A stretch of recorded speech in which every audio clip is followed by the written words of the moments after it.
भगवते वासुदेवाय। ओम नमो भगवते वासुदेवाय। ओम नमो भगवते वासुदेवाय। कृष्णाय वासुदेवाय देवकी नंदनाय च नंदगोपकुमाराय गोविंदाय नमो नमः। जय श्री कृष्ण चैतन्य प्रभु नित्यानंद श्री अद्वैत गदाधर शिवासादि गौर भक्त वृंदा। हरे कृष्णा कृष्ण कृष्ण हरे हरे, हरे राम राम राम हरे हरे। हरे कृष्णा। ब्रजलाल दास प्रभु और श्याम मेहता माता जी के भक्ति वृक्ष के भक्तों, हम उपदेशामृत के 7वें श्लोक का आज पाठ करेंगे। इस श्लोक में विशेष रूप से भौतिक चेतना और कृष्ण भावना भावित चेतना में क्या अंतर है, और भगवान का नाम जो मधुरम अति मधुर है, उसमें हमको रुचि क्यों नहीं होती है और रुचि उसमें कैसे हो, इस विषय में आज हम 7वें श्लोक का पाठ करने जा रहे हैं। स्यात् कृष्ण नाम चरितादि सीताप्य अविद्या। स्यात् कृष्ण नाम चरित्र आदि, कृष्ण के नाम रूप चरित्र धाम गुण आदि में कैसे है ये? सीता मीठे हैं, मिश्री जैसे। अपि उसके बाद भी ये बहुत मधुर है, परंतु फिर भी अविद्या अज्ञानता के कारण, अविद्या के कारण पीत उत्पत एक बीमारी का नाम, जिसको हम पीलिया कहते हैं। पीत माने पीला, पीत माने पीला, और उत्पत जिसको उसकी बीमारी हो गई पीलिया की, ये जिगर की बीमारी होती है। रसनस्य, रसना कहते हैं जबान को, जबान के ऊपर उसकी वजह से कड़वाहट आ जाती है। रोचिकानु, उसको मिश्री मीठी नहीं लगती है, गन्ने का जूस कड़वा लगता है। ऐसे ही कृष्ण का नाम मीठा है, जिसको अविद्या की बीमारी है उसको मीठा नहीं लगता है। तो अब क्या करें? किंतु परंतु आदराज, बड़े आदर के साथ, अनुदीनम मतलब प्रतिदिन, रोज, नेम से, अनु का मतलब होता है निरंतर और अनुगामी बनकर, प्रतिदिन। खलो स्वय जुष्टा, अगर कोई स्वभाव से, प्रकृति से सएव, सएव का मतलब वो मिश्री हो या भगवान का नाम हो, निश्चित रूप से जुष्टा, अगर वो लग जाएगा उसमें जपने में, स्वादि क्रमाद, आस्ते आस्ते एक के बाद एक, भविता तदा गदमूल अंतरी, तो उसकी अविद्या की बीमारी या पीलिया का रोग जड़ से निकल जाएगा। तो अब इस श्लोक का अनुवाद ये हुआ, भगवान का नाम, भगवान का गुण, भगवान की लीला, श्री कृष्ण का जो भी है वो तो दिव्य है, मधुर है। कैसे? जैसे मिश्री होती। परंतु जिसकी जबान के ऊपर पीलिए के रोग के कारण कड़वाहट आ गई है, उसको मिश्री कड़वी लगती है, ऐसे जिसकी चेतना में अविद्या है, उसकी जीभ के ऊपर कृष्ण के नाम में रस नहीं आता। परंतु ये बहुत अद्भुत है, आश्चर्यजनक है कि उसी मिश्री को या गन्ने को पीता रहे, जूस को, ऐसे भगवान के नाम को लेता रहे, बड़े ध्यान के साथ, आदर के साथ, प्रतिदिन लेता रहे, नेम से लेता रहे, तो उसका जो स्वाभाविक स्वाद है भगवान के नाम के लिए, भगवान का नाम तो मीठा है, जो उसकी बीमारी की वजह से नहीं लग रहा है वो उसका स्वभाव वापस आ जाएगा, उसकी बीमारी समाप्त हो जाएगी अविद्या की, और धीरे धीरे क्रम से एक के बाद एक वो बीमारी जड़ से निकल जाएगी। तो अब इसमें हमारे कृष्णा, इसमें हमारे पास तात्पर्य में पहला परिच्छेद जो है अभी हम पढ़ने जाएंगे। भगवान का नाम मिश्री की तरह मीठा है और अविद्या, अज्ञानता वो पीलिए की तरह रोग है। यह है पहला परिच्छेद में। दूसरे परिच्छेद में है बीमार की अवस्था, रोगण अवस्था, और स्वस्थ अवस्था आत्मा की रोगण अवस्था, बीमार वाली अवस्था और स्वस्थ अवस्था, ये दूसरा परिच्छेद है। तीसरे और चौथे में है कृष्ण भावना अज्ञानता को नाश करने का साधन है, यही इलाज है अविद्या का।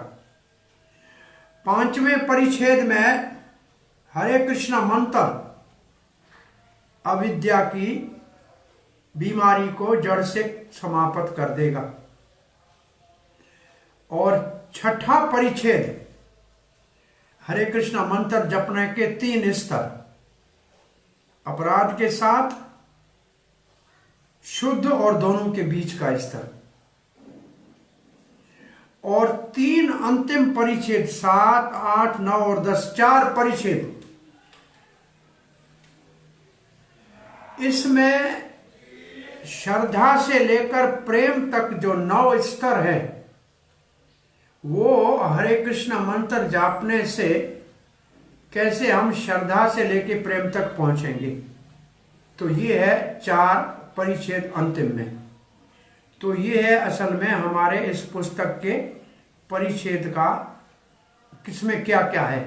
तो आइए पहले में पढ़ते हैं कि भगवान का नाम मिश्री जैसा है, ये पढ़ते हैं। भगवान का, श्री कृष्ण का नाम, गुण, लीला और आदि आदि धाम, रूप, वो सब स्वाभाविक रूप से परम सत्य हैं, परम सुंदर हैं, परम आनंदमय है। मतलब रूप सुंदर है और जो गुण वर्णन किया है वो परम सत्य के गुण हैं, और लीला आनंदमय है। इसका मतलब है कि 3 शब्द लिखा है। तो भगवान श्री कृष्ण परम सत्य है, उनका रूप और उनके गुण बड़े सुंदर हैं, और उनके लीलाएं बड़ी मधुर हैं। और ये सब इतने मधुर हैं जैसे मिश्री, और हर एक को रुचि अच्छी लगनी चाहिए, परंतु अज्ञान जो है, अविद्या जो है, अंधकार जो है, उसकी तुलना दी गई है पीलिए की बीमारी से, जरकान, जॉन्डिस। और वो बीमारी प्रभुपाद जी लिखते हैं कैसे होती है। जिगर से जो एक बाइल की जूस नीचे आती है, उसमें कोई रुकावट आ जाए या उसके बनने में कोई खराबी हो तो सारे ये बाइल पिगमेंट चमड़ी के ऊपर और आंख में और सब जगह दिखते हैं। तो उसकी विशेष रूप से जबान जो है उसको मिश्री का, गन्ने के जूस का स्वाद नहीं आता है, क्योंकि पहले बुखार होता है, थोड़ा बुखार में वैसे जबान कड़वी हो जाती है। आजकल तो कहा जाए कोरोना वाले को भी कोई टेस्ट नहीं रहती है, सबको कोरोना हो गया है।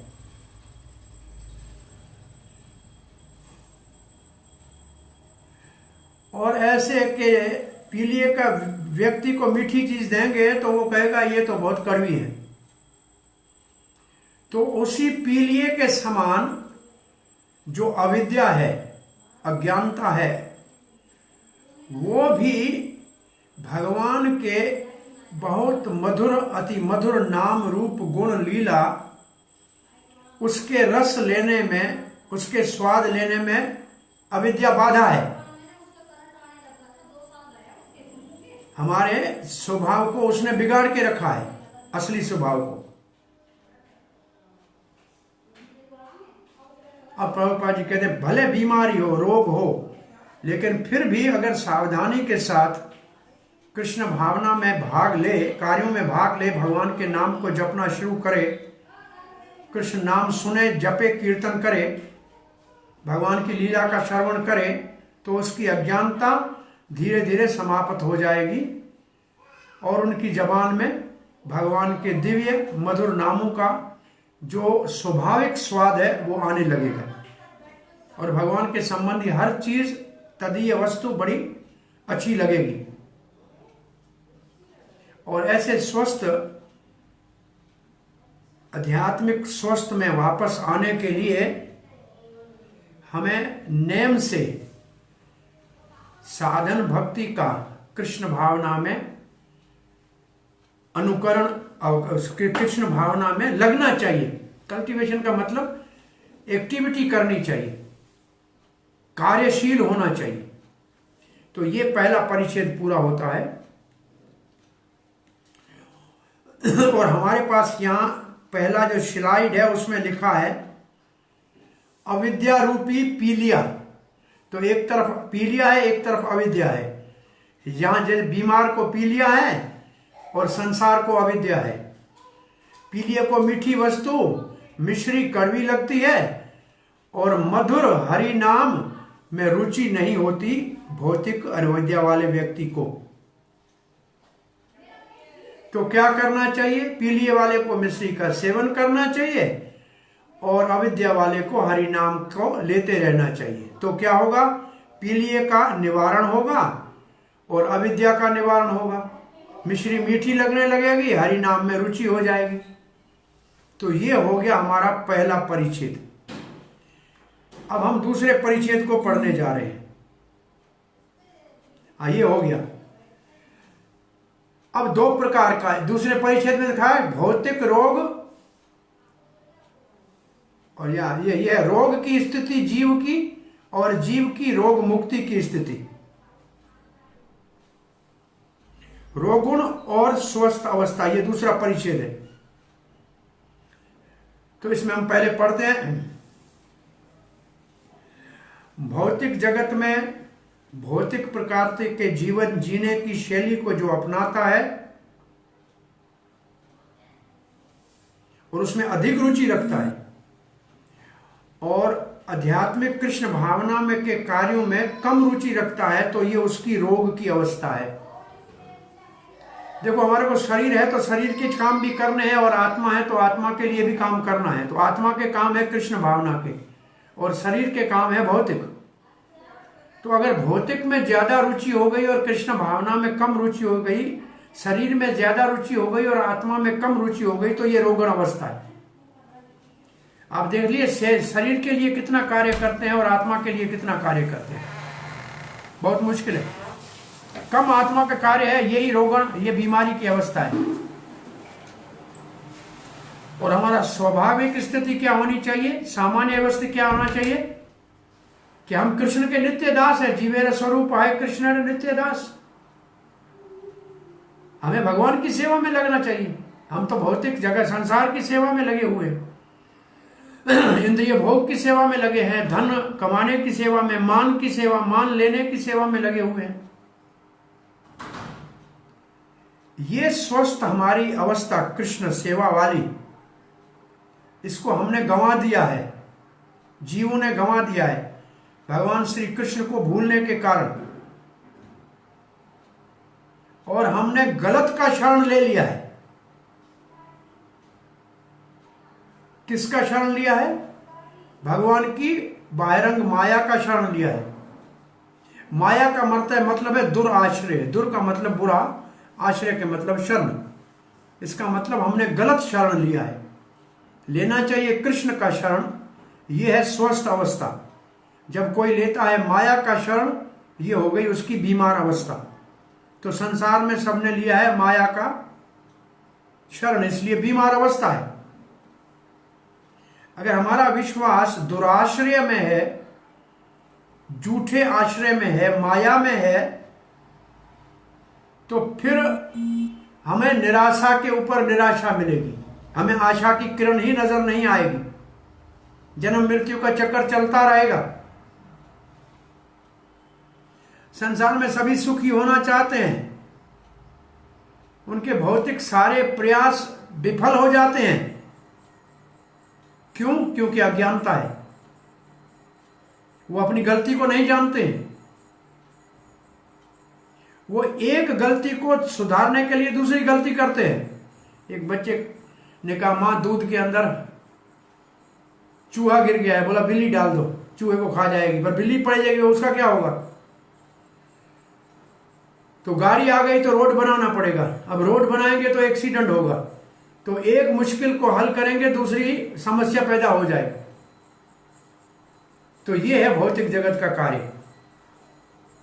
इसको कहते हैं जगत के अंदर बहुत बड़े प्रयास के साथ जीने का संघर्ष कर रहे हैं, लेकिन सफलता नहीं मिल रही है। इस बीमार अवस्था में, रोग अवस्था में सबको सलाह दी जाती है, परामर्श दिया जाता है कि कृष्ण भावना का शरण ले लो, दुराश्रय को छोड़ लो, कृष्ण शरण ले लो और सुखी हो जाओ।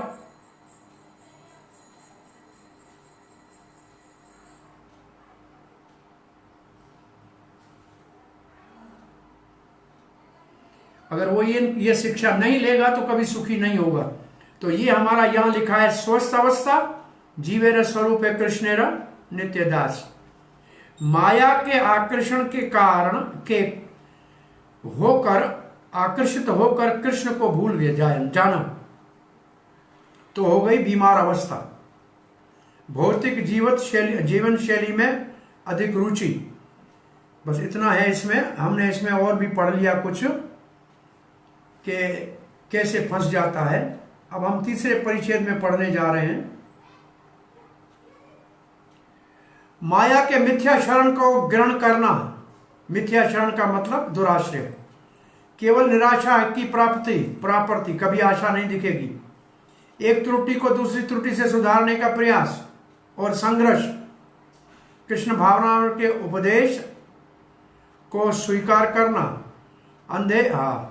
अंधे कृष्ण भावनाहीन हो नेता, अतः सारे समाज में अविद्या का वातावरण, यह भी आएगा।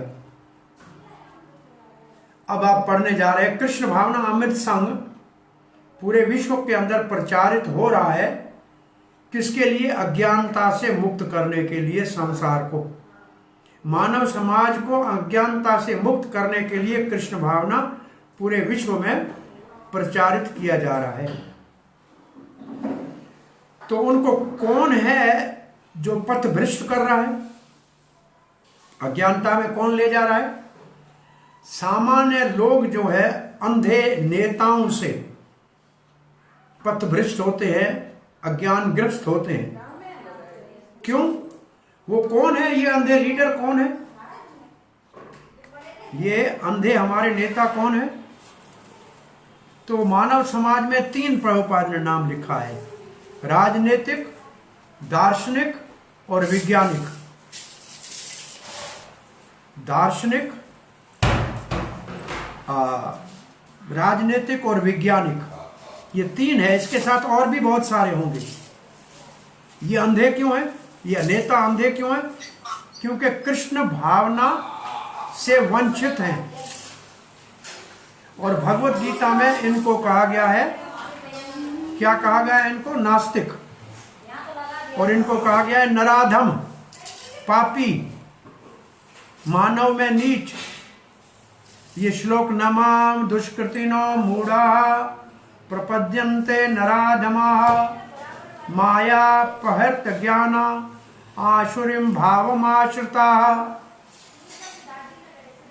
ऐसे दुष्कृत, वो दुराश्रय थे, ये दुष्कृत है। ये पहले नंबर के मूर्ख हैं, गधे की तरह काम करते हैं, लेकिन 2 टाइम की रोटी तो वैसे सबको मिल, कुत्ते बिल्ली को भी मिल रही है, उसी के लिए काम कर रहे हैं।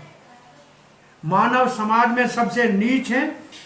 प्रभुपाद लिखते हैं भगवत गीता में 99% नराधम है, क्योंकि संस्कार ही नहीं करते हैं, गर्भधान संस्कार ही नहीं है।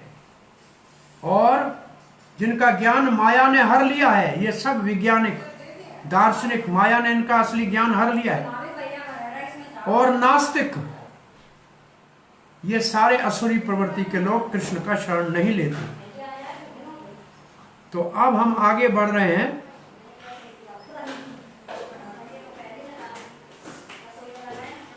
ऐसे लोग कभी श्री कृष्ण का शरण नहीं लेंगे और दूसरे जो शरण लेना चाहते हैं उनको भी रोकेंगे। मत जाओ कृष्ण के शरण में। ये धर्म क्या है? बोला ये अफीम जैसा नशा है, जैसे साम्यवादी, ये जो कम्युनिस्ट कहते हैं ये अफीम है, खाओगे पड़े रहोगे। और ये जब नास्तिक समाज के नेता बनते हैं तो सारा वातावरण अंधकारमय, अज्ञान अविद्या का बोलबाला हो जाता है चारों ओर। और यहां अविद्या आध्यात्मिक पहचान की भ्रांति धारण अब आएगा, अभी आया नहीं। इस स्थिति में जब चारों ओर वातावरण ही अंधकार का है, अज्ञान का है, अविद्या का है, तो लोगों में उत्साह नहीं होता क्या करने का, कृष्ण भावना को स्वीकार करने का। वो उत्साहहीन हो जाते हैं, कोई उत्साह नहीं रहता है। जैसे रोगी व्यक्ति जिसको पीलिया हो गया है, उसको मिश्री खाने की इच्छा नहीं होती, उत्साह नहीं होता। तो इस वक्त में भ्रांति में मानव समाज जो है, ये मानव समाज की इस वक्त जो पूरे विश्व में भ्रांति है, वो बिल्कुल कंफ्यूज है। भ्रांति में है माने कंफ्यूज है।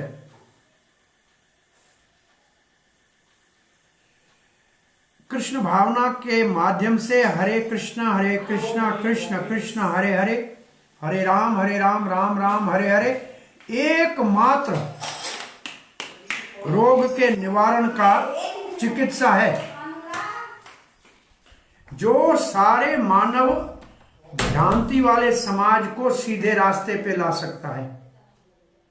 अविद्या से निकालकर, रोग की अवस्था से निकालकर स्वस्थ और अज्ञान से निकालकर प्रकाश में ला सकता है। ऐसे लोगों को जो अविद्या में है, कृष्ण भावना पहले रुचिकर नहीं लगेगी। इसलिए श्रील रूप गोस्वामी कहते हैं, फिर भी कहते हैं कि आप अगर रोग से मुक्त होना चाहते हो, भौतिक रोग से, तो कहते हैं आप बड़े आदर के साथ, बड़े ध्यान के साथ क्या करो, कृष्ण भावना में, कृष्ण भावना को स्वीकार करो, हरे कृष्ण मंत्र को सुनो और जपो। हमारा चिकित्सा हरे कृष्ण मंत्र जपने से शुरू हो जाएगा। महामंत्र से हमारी चिकित्सा चालू हो जाएगी और एकदम हम भौतिक बंधन से मुक्त हो जाएंगे। गलत धारणा जो हमारे अज्ञान के कारण है, उसका चेतो दर्पण मार्जन हो जाएगा। हृदय का, चित्त कहते हैं हृदय को, दर्पण कहते हैं आईने को, मार्जन कहते हैं सफाई को। तो अब अविद्या जो है, अज्ञान जो है, वो है गलत धारणा। यहां लिखा है अविद्या आध्यात्मिक पहचान की भ्रांति धारणा। तो ये क्या है? अविद्या गलत धारणा है। किसके विषय में? हमारी आध्यात्मिक पहचान के विषय में। और इसकी वजह से इसका आधार क्या है? इसका आधार है अहंकार। इसका आधार है अहंकार। और वो अहंकार कहां होता है? हृदय में। हृदय, अहंकार का स्थान है हृदय। और मंत्र का उच्चारण करेंगे तो क्या होगा? मन तथा हृदय समस्त भ्रांति धारणाओं से स्वच्छ हो जाएगा। चेतो दर्पण मार्जनम। अब हम जाते हैं आगे के परिच्छेद में। वास्तविक रोग है हृदय में,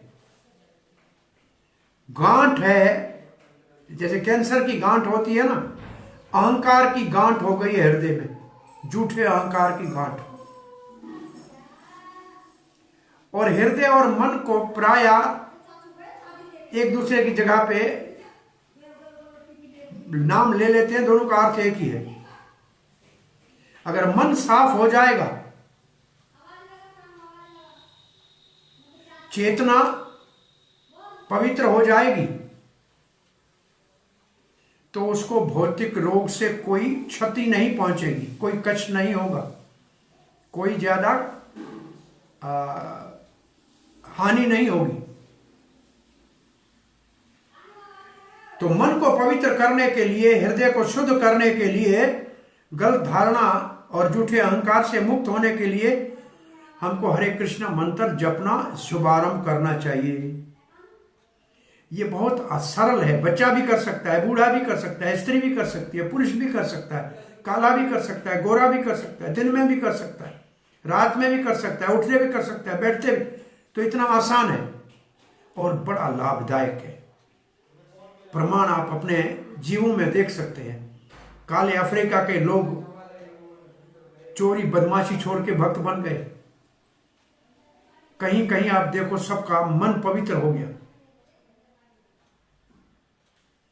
तत्काल ही भगवान के नाम जपने से संसार दावानल से मुक्त हो जाएगा। जो अग्नि जल रही है चारों ओर संसार में, संसार को दो जगह दो तुलना दी गई है संसार की, एक सागर से और एक जंगल की आग से।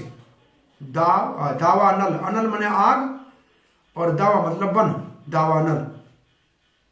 संसार की तुलना भगवद गीता में मैं समझता हूँ 5वें अध्याय में है या चौथे अध्याय में संभवतः। ये दो जगह से तुलना दी गई है, समुद्र से संसार सागर और वन की आग। अब हम पहुंच गए 3 स्तर जपने के। इसका मतलब छठा परिच्छेद होगा। 3 स्तर है हरे कृष्ण मंत्र जपने के। पहले अपराध के साथ, जब भी करते हैं अपराध भी करते हैं। दूसरी है अपराध कम होने शुरू होते हैं। और तीसरी है शुद्ध नाम। जब नया कोई हरे कृष्ण मंत्र जपना लगता है तो प्रायः उससे अपराध होते हैं, और 10 अपराध विशेष नाम के प्रति हैं,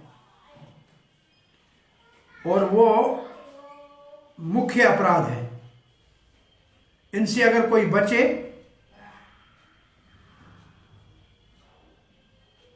तो उसको दूसरे स्तर का थोड़ी सी झलक दिखाई देगी। तो दूसरी स्तर की झलक क्या है? फिर उसको निष्ठा हो जाएगी कि यही साधन अच्छा है, अब और कहीं भटकना नहीं है, और थोड़ी सी रुचि आने लगेगी। अब ये अच्छा लगने लगेगा। इसके बगैर ऐसे लगेगा जैसे चाय वाला समझ बिना चाय पी के उठता नहीं है, ऐसे वो बिना जप के अपना जीवन को अधूरा समझेगा। नशे बिना नशे के रह नहीं सकता है, वैसनी वैसन के बगैर रह नहीं सकता है, ये हरे कृष्ण जपने के बगैर रह नहीं सकेगा। ये कब स्थिति आएगी? ये मध्यम स्थिति है। अपराध थोड़े कम होने लगेंगे, पता लगेगा कि ये अपराध है, नहीं करो। और वैष्णव अपराध सबसे भारी अपराध है। और 10 अपराध हम रोज मंदिरों में गिनती करके सुबह सुबह याद कराते हैं सबको। तो फिर कहते हैं ये मध्यम स्तर है, शुद्ध और अपराध युक्त नाम के बीच वाला। प्रायः इसको नाम आभास भी कहते हैं कि नाम के प्रभाव का पता नहीं है, नाम कितना शक्तिशाली है। नाम और नामी में, कृष्ण और उसके नाम में अंतर नहीं है, ये अभी विश्वास नहीं आया है। जब शुद्ध अवस्था को प्राप्त करेगा तो यह मुक्त हो जाएगा। इसका मतलब वो नाम और कृष्ण में कोई अंतर नहीं समझेगा। कृष्ण ही नाम प्रभु है, और नाम प्रभु भगवान अपने से अपने नाम लेने, अपने से अपने नाम को ज्यादा प्रिय कर समझते हैं, और नाम लेने वाले उनको बहुत प्रिय है। और ये स्थिति जिसकी होती है उसको कहते हैं भवमा दावा गनि निर्वापणम, भौतिक संसार के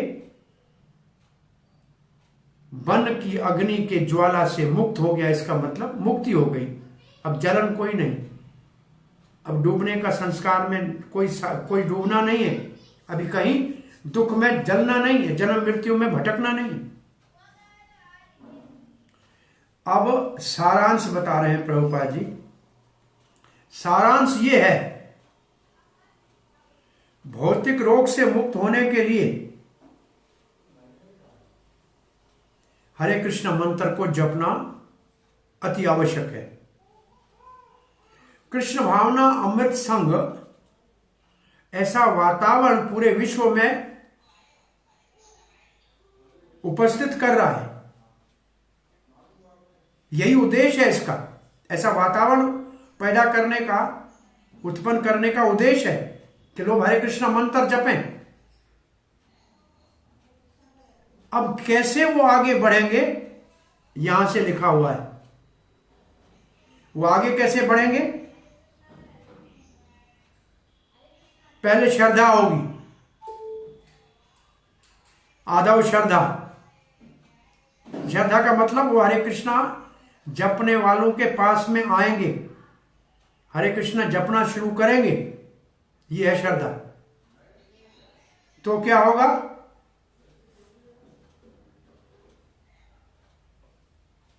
और जब उसका श्रद्धा और स्वयं जपना शुरू करेगा तो फिर संस्था से जुड़ जाएगा। इसीलिए हम संकीर्तन के, हरिनाम संकीर्तन के संघ के संघ, समूह के समूह भक्त पूरे विश्व में भेज रहे हैं। प्रभुपाद जी लिखते हैं बहुत दूर दराज इलाकों में भेज रहे हैं, जहां पहुंचना मुश्किल है वहां भी जा रहे हैं, जहां बिल्कुल कृष्ण के विषय में कोई जानकारी नहीं, जैसे अफ्रीका, रशिया, ऐसे जगहों पे प्रभुपाद की संकीर्तन पार्टियां भेज रहे थे। हरे कृष्ण मंत्र हजारों लोग हरे कृष्ण मंत्र के संकीर्तन आंदोलन के भक्तों की ओर आकर्षित हो रहे हैं, और उनमें से कोई तो हमारे संस्था के साथ जुड़ रहे हैं। अब प्रभुपाद जी कहते कहीं कहीं लोग जुड़ नहीं रहे हैं, लेकिन हमारा नकल कर रहे हैं, भक्तों का नकल कर रहे हैं, बाल मुंडवा रहे हैं, और ऐसे ही दिखावे का हरे कृष्ण जप रहे हैं। लेकिन थोड़े दिन ऐसे मंत्र जपते हैं, चाहे भाव से न जपे, जैसे के बाद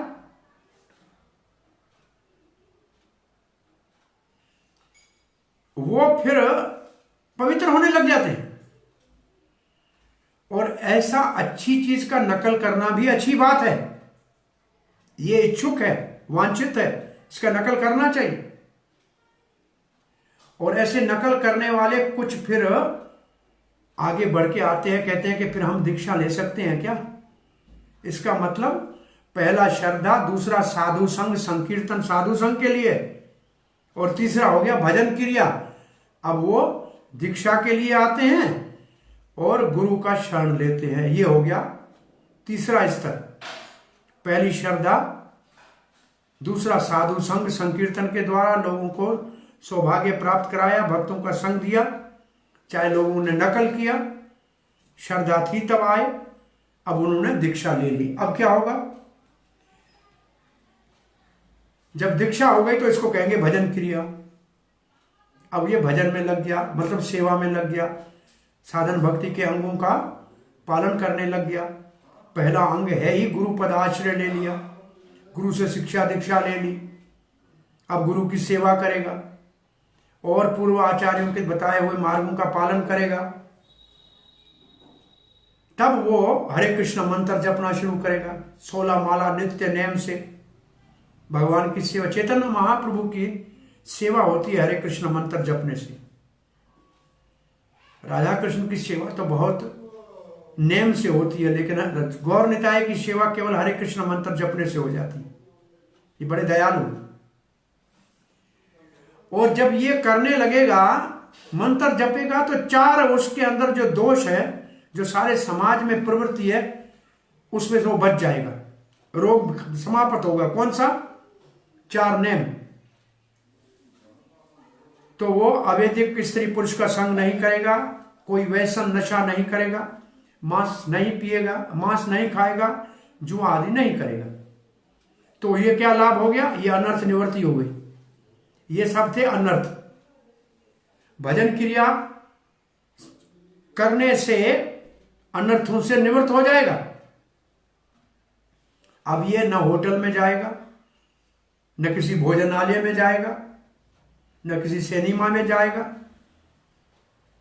वो स्वादिष्ट मांस के, मछली के खाने के लिए नहीं जाएगा, प्याज लहसुन खाने नहीं जाएगा, और न कोई सिगरेट पिएगा, न चाय पिएगा, न कॉफी पिएगा। प्रभुपाद जी बता रहे हैं कि उनके अंदर ये अनर्थ थे, वो नाश हो गए भजन क्रिया से। ये केवल अवैध स्त्री पुरुष के संबंध को छोड़ो, ये तो फिर नैष्ठिक ब्रह्मचारी या सन्यासी बनने के लिए तैयार हो जाएगा और आगे बढ़ेगा। वो अपना समय व्यर्थ नहीं गंवाएगा जुआ आदि में, या ऐसे कोई मन कल्पना करते हुए, जिसको कहते हैं दिन के सोपन देखने में टाइम खराब नहीं करेगा।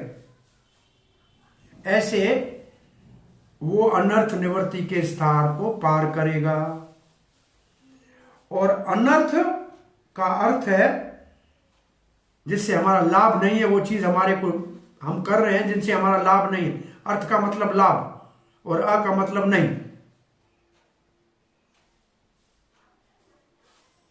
कृष्ण भावना के साथ जुड़ने से, कृष्ण भावना आंदोलन के साथ जुड़ने से बहुत जल्दी अनर्थों से निवृत्ति हो जाती है। अब जब अनर्थ निवृत्ति हो गई तो निष्ठा आ जाएगी, तब हो जाएगा, निष्ठा हो जाएगी, कृष्ण भावना के कार्यों में निष्ठा पूर्वक हो जाएगा। अब और कोई रास्ते पे नहीं जाएगा, अब वो पक्का हो गया, अब उसने विश्वास कर लिया कि यही रास्ता है। और फिर उसमें रुचि आने लगेगी और आसक्ति हो जाएगी, उसके बगैर रह नहीं पाएगा। पहले वो स्वाद लगने लगेंगे, फिर उसमें आसक्त हो जाएगा, और तब उसको उससे आनंद आने लगेगा। ये है भाव की स्थिति, रुचि, आसक्ति और भाव, तब उसको आने लगेगा आनंद, भाव की स्थिति में आ जाएगा। भक्ति करने से भाव में आ जाएगा, इसको भाव कहते हैं। और ये प्रेम का पूर्व अवस्था है।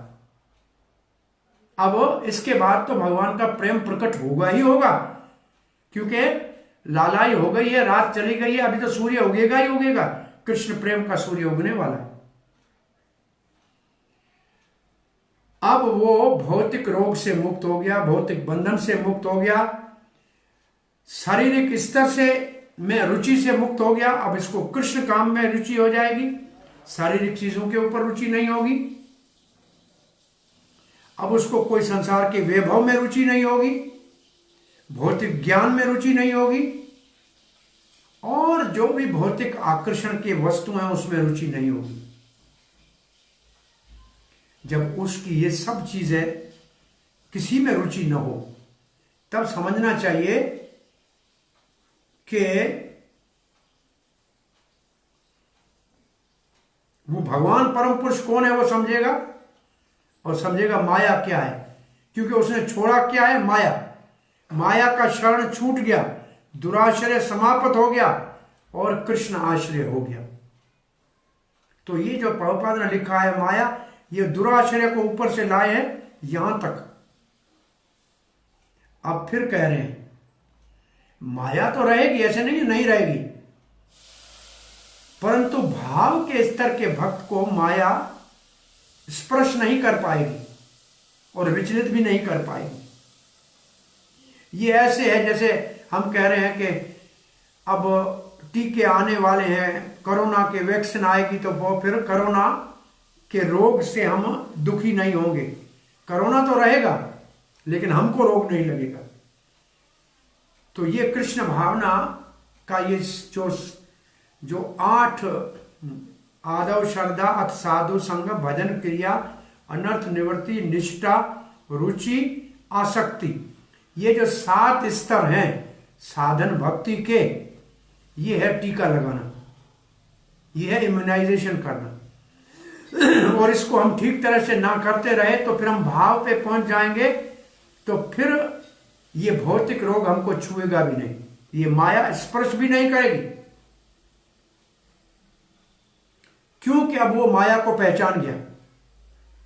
अब माया की कोई भी चाल नहीं चलेगी, माया कोई भी रंग बदल के आएगी, ये पहचान लेगा। माया रंग बदल के आती है। माया का अर्थ है कृष्ण को भूलना, और कृष्ण को भूलें और कृष्ण भावना भावित हो, ये दोनों साथ नहीं रह सकते। जैसे अंधेरा और प्रकाश साथ नहीं रह सकते, सूर्य है तो अंधकार नहीं है, और अंधकार है तो सूर्य नहीं है। माया है, अब ये श्लोक आएगा, अगर हम अंधकार में हैं, हम छाया में हैं, तो हम प्रकाश का लाभ नहीं ले सकेंगे, और अगर कोई प्रकाश में है तो उसका छाया कुछ नहीं बिगाड़ेगा, अंधकार कुछ नहीं बिगाड़ेगा। तो कृष्ण भावना में अगर हम धीरे धीरे आगे बढ़ेंगे तो मुक्त हो जाएंगे। किससे? अंधकार रूपी माया से, और हमेशा के लिए कृष्ण रूपी प्रकाश में निरंतर रहेंगे। उसको तो फिर अज्ञान रूपी अंधकार माया के कारण छुएगा ही नहीं। झूठा अहंकार जो हृदय में है उसके लिए जगह ही नहीं बचेगी, वह कृष्ण की जगह हो जाएगी। मैं कृष्ण का दास हूं, ये सच्चा अहंकार। चैतन्य चरितमृत में कहा हुआ है, कृष्ण सूर्य समा माया है अंधकार, यहां कृष्ण तहां नहीं माया अधिकार। कृष्ण सूर्य के समान है, माया अंधकार है। जहां कृष्ण है वहां माया को अधिकार ही नहीं है। यह हमारा 7वां श्लोक पूर्णाहुति पे पहुंचता है, और यहां ये 8 स्तर लिखे हैं। इन 8 स्तरों को 1 मिनट देख लेते हैं। तो यहां हमारा आज का श्लोक पूर्णाहुति पे पहुंच रहा है। अब 8वां श्लोक जो हमारा है वो बहुत बड़ा महत्वपूर्ण है, क्योंकि वो ट्रांजिशन है। ट्रांजिशन है का मतलब साधन भक्ति से राग भक्ति की तरफ ले जाएगा, वो स्तर है। तो अब हम हैं रोग अवस्था, और इसको देख लिया। और दूसरी पैरा में जो था रोग अवस्था, कृष्ण को भूलने से रोगी, हमने पढ़ लिया। उसके बाद अहंकार वाला पढ़ लिया। 3 जप की स्थिति, 3 जप की स्थितियां भी होगी ना, देखो इसमें होनी चाहिए 3 जप की स्थितियां। हाँ, इससे आगे होगा। नाम कीर्तन में 3 अवस्थाएं, अपराध पूर्ण अवस्था, अपराध कम होने की अवस्था, और शुद्ध नाम। और फिर क्या लिखा है? अपराध है 10, उनसे बचना चाहिए, नीचे होना चाहिए 10 अपराध। और वो है मध्य अवस्था, और वो है मुक्त अवस्था, और संसार के, और ये है प्रज्वलित अग्नि से मुक्त करेगी संसार दावानल, और फिर दिव्य जीवन का आनंद की अनुभूति करेंगे। अब आ रहे हैं नीचे वाले पे। श्रद्धा, पहले श्रद्धा होनी चाहिए, और फिर है कृष्ण भावना में के कार्यों में रुचि होती है, उसके सदस्य बन जाते हैं। फिर साधु संग मिलता है तो थोड़ा सेवा करते हैं, हरे कृष्णा जपते हैं, नियम पालन करते हैं, फिर दीक्षा के लिए तैयार होते हैं, तो भजन क्रिया हो जाती है। अब होटल रेस्टोरेंट में नहीं जाएगा क्योंकि दीक्षा ले ली है। और अनर्थ निवृत्ति, ये सब चीजों से मुक्त हो जाएगा, भौतिक जीवन शैली से मुक्त हो जाएगा। और फिर निष्ठा, कृष्ण भावना में निष्ठा पूर्वक लग जाएगा। रुचि और आसक्ति, आसक्ति के लिए क्या लिखा है, बड़ा आसक्ति के साथ कृष्ण भावना के कार्य करेगा तो भाव में आएगा। इसको हमारे पुस्तक में क्या लिखा है, भक्ति के कार्यों से दिव्य सुख की अनुभूति करेगा, दिव्य उल्लास। और ये प्रेम का पूर्व अवस्था है, प्रारंभिक अवस्था। अब भौतिक के स्तर के जीवन में उसको कोई रुचि नहीं है, भौतिक और न ही उसको भौतिक आकर्षण है। भौतिक अस्तित्व में मुक्ति मतलब शरीर के स्तर पे नहीं है। भौतिक आकर्षण समेत देह आत्म बुद्धि से रहित, शरीर नहीं मानता है अपने को। और फिर पूर्ण समझ के भगवान कौन है, ये इससे पहले कुछ और है, उसको किसी वैभव में कोई रुचि नहीं है। अब वो भगवान और माया क्या है समझेगा। अब उसको माया छू भी नहीं सकेगी, जैसे सूर्य के होते हुए अंधकार नहीं छूता। अब कृष्ण भावना अमृत संघ का उद्देश्य क्या है, इसके बाद एक और होना चाहिए। अपने ओर से पहले आ गया था ये तो उसमें है ये एकमात्र अंधकारमय जगत को मुक्त करने का साधन है या दवा है। कैसे? कृष्ण भावना आंदोलन विशेष रूप से ऐसा वातावरण मानव के लिए उपस्थित कर रहा है जहां वो हरे कृष्णा मंत्र सुन सके, जप सके। कैसे? संकीर्तन आंदोलन सब जगह भेज रहा है, प्रचार की मंडलियां भेज रहा है। तो यहां हमारा ये श्लोक पूरा होता है। आपका कोई प्रश्न जिज्ञासा है?